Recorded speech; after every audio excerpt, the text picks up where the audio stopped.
So today we're absolutely thrilled to have Christina Latham Koenig, co-author of the world-renowned course book English File, with us at the ACEIA conference. And I'm really looking forward to a conversation about teaching, materials, and the spirit of United in Progress. So welcome, Christina. Thank you.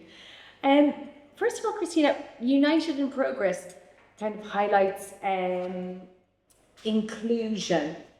How can teachers and teaching materials ensure that all voices, cultures, identities are represented and respected in the classroom? Well, represented in the classroom, represented in the course book, I think is the sort of first step.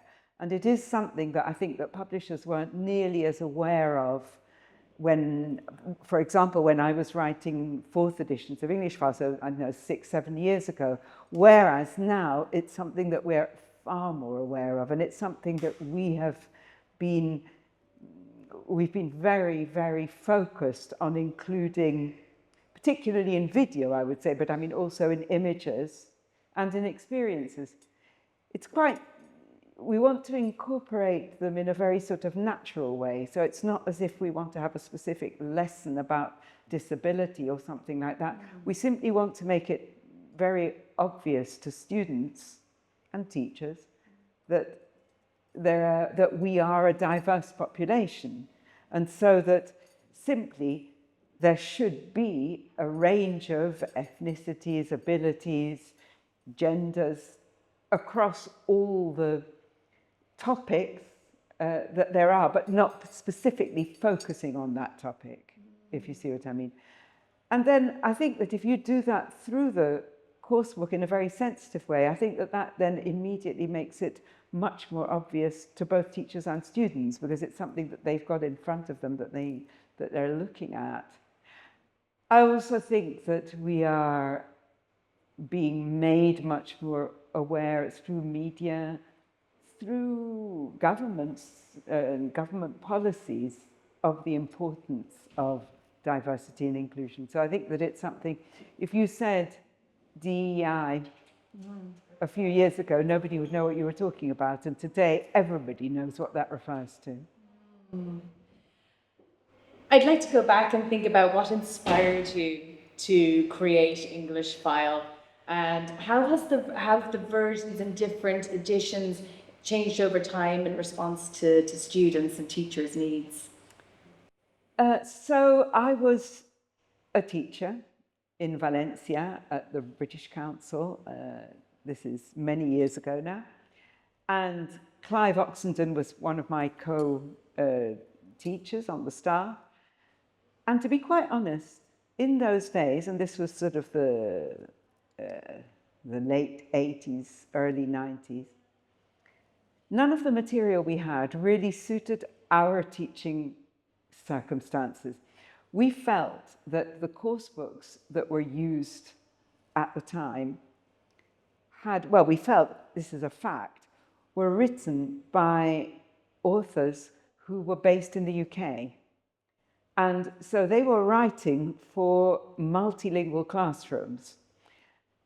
We were teaching in a monolingual classroom, and this made a huge difference, and also with students who all came from the same area.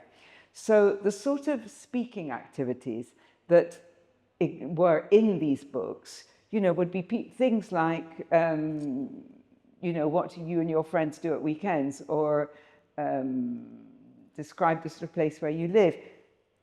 What do you do on a typical Friday night? Now, these sort of things might be really interesting if I was Japanese talking to someone from Brazil. I might be fascinated to find out what they did. But in our circumstances, it was a Valencian 17-year-old talking to another Valencian 17-year-old who possibly lived very near them. They all did exactly the same things on a Friday night. And so really, it just wasn't very motivating to exchange information, and the sort of questions and speaking activities never really motivated students to speak. And so we started off from the idea that we were going to write a course book where we were thinking of monolingual classes, possibly often of similar students of similar ages, and from the same town or whatever, or even village, and that we would be focusing on them and how could we get those kinds of classes to get people speaking in English, which at the end of the day was not natural to them because it was so much easier for them to communicate in their own language. So that was really where we started from. And in a way, it was very motivating for us when the first sort of tagline for English File was "Get Students Talking," because that was exactly what we set out to do. And we also were very clear that we wanted to integrate pronunciation, because at that time, course books didn't integrate pronunciation. There were separate methodology books for teaching pronunciation, or even pronunciation courses, but a general English course book didn't have pronunciation in them. So those were, and we felt that that was an integral part of getting students to talk. So those were things that we wanted to do. We also wanted to teach, we wanted vocabulary to be as important as grammar, which it also wasn't at that time, because we also felt that that was instrumental in giving students the tools they need to communicate in English. The books have changed a lot, obviously, over the years, because we're now on the 5th edition of English File. I have now just set up a website, which is www.christinalathamkoenig.com, without the hyphen. And one of the things I've done there is actually show the covers of all the editions and talk about how they evolved and why. But basically, it was partly responding to things that we realized we could improve on, of which there were many. It was responding to teachers, and that was a very, very big part of why we changed things, because we got feedback from teachers all over the world, and a lot of feedback, and we responded to what they picked up on. I remember a teacher, for example, with the first edition of English File saying, "Why do you always put pronunciation at the end of the lesson? Because often we haven't had time to finish the lesson and then we don't do the pronunciation." And we thought, gosh, yes, why did we do that? Let's put it in the obvious place, this sort of thing. And then also it was responding to changes in the world, changes in technology. Another thing I remember is that in first editions of English File, we would have the question, do you have a mobile phone? Now, that wouldn't be a question. By the time it was second editions, it was, what mobile phone do you have? By the time it got to third editions, it was, what phone do you have? Because we didn't talk about mobile phones anymore. So sort of things evolved because life changed, technology changed. We were able to include, for example, now in fifth editions, almost all teachers have access to video, so we've been able to include an awful lot more video. Christina, it sounds like such a collaborative process, and also a process that responds so much to things that are happening in the world, changes that are taking place. And the legacy of English File, as you said, in its 5th edition, there are many generations of English teachers who have been using your materials. Where do you see things going in the future? Well, I'm not convinced that things are going to change as much as people think. And you talked about generations of teachers. One of the things that's given me great pleasure is that I have recently met several teachers who came up to me and said, I learnt English with English File and now I'm teaching with it. And for me, that's very moving, because it does make me feel that they did actually attain the level of English that they wanted to. But where do I think it's going?